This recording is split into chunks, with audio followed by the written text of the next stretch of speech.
यहाँ कक्षा 9 के अध्याय the story of village Palampur से 100 प्रश्न दिए गए हैं। 1. पालमपुर में मुख्य आर्थिक गतिविधि क्या है? पालमपुर में खेती मुख्य आर्थिक गतिविधि है। 2. पालमपुर में 2 गैरकृषि गतिविधियों के नाम बताइए। छोटे पैमाने पर विनिर्माण और डेयरी फार्मिंग। 3. पालमपुर में बहुफसलीय खेती का मुख्य कारण क्या है? उपजाऊ भूमि और पानी की उपलब्धता एक वर्ष में कई फसलें उगाने की अनुमति देती है। 4. पालमपुर में सिंचाई के विभिन्न स्रोत क्या हैं? ट्यूबवेल, फारसी पहिए और नदी नहरें। 5. बहुफसली से क्या तात्पर्य है? एक वर्ष के दौरान भूमि के एक टुकड़े पर एक से अधिक फसल उगाना। 6. पालमपुर में वर्षा ऋतु खरीफ में कौन सी फसल उगाई जाती है? ज्वार और बाजरा। 7. पालमपुर गांव में उगाई जाने वाली मुख्य फसलें कौन सी हैं? गेहूं, चावल, गन्ना और आलू। 8. पालमपुर में आधुनिक कृषि पद्धतियों की क्या भूमिका है? आधुनिक खेती के तरीकों जैसे HYV बीजों, रासायनिक उर्वरकों और सिंचाई के उपयोग से फसल की पैदावार में वृद्धि हुई है। 9. HYV बीज क्या हैं? उच्च उपज देने वाले किस्म के बीज जो प्रति इकाई क्षेत्र में अधिक फसल पैदा करते हैं। 10. पालमपुर में किसान रासायनिक उर्वरकों और कीटनाशकों का उपयोग क्यों करते हैं? फसल उत्पादन बढ़ाने और फसलों को कीटों से बचाने के लिए। 11. रासायनिक उर्वरकों के उपयोग के नकारात्मक प्रभाव क्या हैं? इनसे मृदा क्षरण और जल स्रोतों का प्रदूषण हो सकता है। 12. पालमपुर में बिजली का क्या महत्व है? बिजली सिंचाई के लिए ट्यूबवेलों को शक्ति प्रदान करती है और इसका उपयोग लघु उद्योगों में किया जाता है।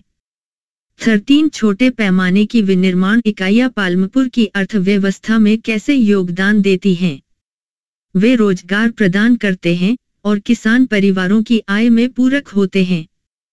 14. खेती के लिए आवश्यक 2 प्रकार की पूंजी कौन सी है? भौतिक पूंजी जैसे मशीनरी और उपकरण और मानव पूंजी ज्ञान और कौशल। 15. खेती में मानव पूंजी की क्या भूमिका है? कुशल और जानकार किसान उत्पादकता बढ़ाने के लिए भौतिक पूंजी का बेहतर उपयोग कर सकते हैं। 16. पालमपुर में डेयरी फार्मिंग एक महत्वपूर्ण गतिविधि क्यों है? यह किसानों के लिए आय का एक नियमित स्रोत प्रदान करता है और फसलों से उनकी आय को पूरक बनाता है। 17. डेयरी फार्मिंग से प्राप्त दूध को पालमपुर में कैसे संसाधित और बेचा जाता है? किसानों से दूध एकत्र किया जाता है और बिक्री के लिए आसपास के कस्बों और शहरों में ले जाया जाता है। 18. पालमपुर में परिवहन के सामान्य साधन क्या हैं?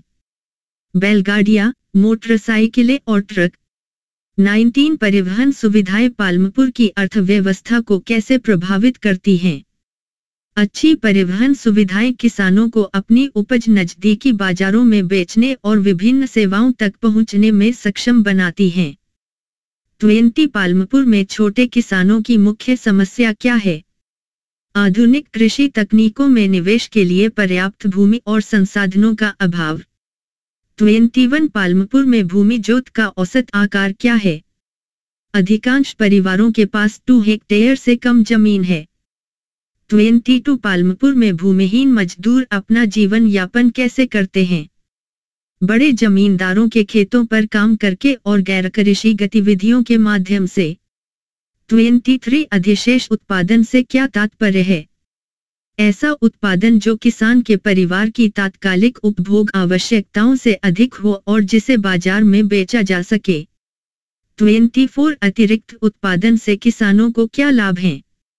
यह अतिरिक्त आय प्रदान करता है जिसका उपयोग बचत या खेती में पुनर्निवेश के लिए किया जा सकता है। 25. पालमपुर में किसान सिंचाई का प्रबंधन कैसे करते हैं? अपने खेतों को पानी देने के लिए ट्यूबवेल और नहरों का उपयोग करना। 26. पालमपुर में फसल चक्र का क्या महत्व है? फसल चक्र से मिट्टी की उर्वरता बनाए रखने और कीटों और बीमारियों को कम करने में मदद मिलती है। 27. आधुनिक खेती के तरीकों से किसानों को किन चुनौतियों का सामना करना पड़ता है? इनपुट की उच्च लागत, मिट्टी के क्षरण का जोखिम और बाजार के उतार चढ़ाव पर निर्भरता। 28 पालमपुर में लघु उद्योगों के क्या लाभ हैं? वे रोजगार के अवसर पैदा करते हैं और गांव की अर्थव्यवस्था में विविधता लाते हैं। 29 पालमपुर में कृषि और गैर कृषि गतिविधियां एक दूसरे का समर्थन कैसे करती हैं?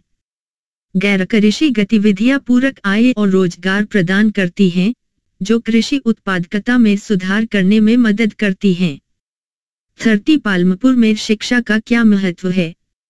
शिक्षा ग्रामीणों के कौशल और ज्ञान में सुधार करती है, जिससे वे बेहतर कृषि पद्धतियों को अपनाने और विभिन्न व्यवसायों में संलग्न होने में सक्षम होते हैं। 31 HYV बीजों के आगमन से पालमपुर में खेती में क्या बदलाव आया है? इससे किसानों की फसल की पैदावार और आय में उल्लेखनीय वृद्धि हुई है। 32 पालमपुर में कृषि को समर्थन देने में सरकारी नीतियों की क्या भूमिका है? सरकारी नीतियां किसानों को सब्सिडी, ऋण और तकनीकी सहायता प्रदान करती हैं। 33 पालमपुर में किसानों के लिए ऋण के स्रोत क्या हैं? बैंक, सहकारी समितियां और साहूकार। 34 साहूकार से उधार लेने का मुख्य नुकसान क्या है? ऊंची ब्याज दरें किसानों को कर्ज के जाल में फंसा सकती हैं। 35 पालमपुर में सहकारी समितियां किसानों की कैसे मदद करती हैं? वे उचित दरों पर क्रेडिट, इनपुट और मार्केटिंग सहायता प्रदान करते हैं। 36 पालमपुर में फसल विविधीकरण का क्या महत्व है? फसल विविधीकरण फसल की विफलता के जोखिम को कम करता है और आय के कई स्रोत प्रदान करता है। 37 पालमपुर में रबी मौसम में उगाई जाने वाली मुख्य फसलें कौन सी हैं? गेहूं और जौ। 38 पालमपुर में जलवायु परिस्थितियां खेती को कैसे प्रभावित करती हैं? पानी की उपलब्धता और उपयुक्त मौसम की स्थिति उगाई जाने वाली फसलों के प्रकार और पैदावार को प्रभावित करती है। 39 पालमपुर में खेती पर मिट्टी की गुणवत्ता का क्या प्रभाव पड़ता है? उपजाऊ मिट्टी फसल उत्पादकता बढ़ाती है, जबकि खराब मिट्टी की गुणवत्ता पैदावार को सीमित कर सकती है। 40 पालमपुर में जैविक खेती के तरीकों के उपयोग से पर्यावरण को क्या लाभ होता है? जैविक खेती से रासायनिक आदानों का उपयोग कम होता है, मिट्टी के स्वास्थ्य की रक्षा होती है और प्रदूषण कम होता है। 41 पालमपुर की कृषि अर्थव्यवस्था में महिलाओं की क्या भूमिका है? महिलाएं बुआई, निराई और कटाई सहित विभिन्न कृषि गतिविधियों में भाग लेती हैं।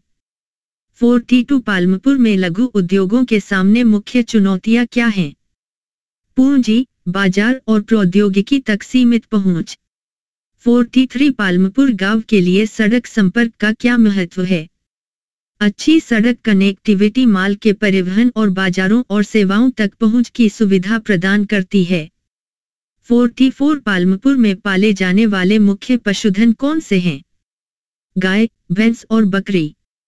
45 पालमपुर में पशुधन खेती फसल खेती का पूरक कैसे है? पशुधन फसलों के लिए खाद और दूध और मांस की बिक्री के माध्यम से अतिरिक्त आय प्रदान करता है। 46 आर्थिक गतिविधि शब्द का क्या अर्थ है? कोई भी गतिविधि जो आय या रोजगार उत्पन्न करती हो। 47 सरकारी योजनाएं पालमपुर में किसानों को कैसे सहायता करती हैं?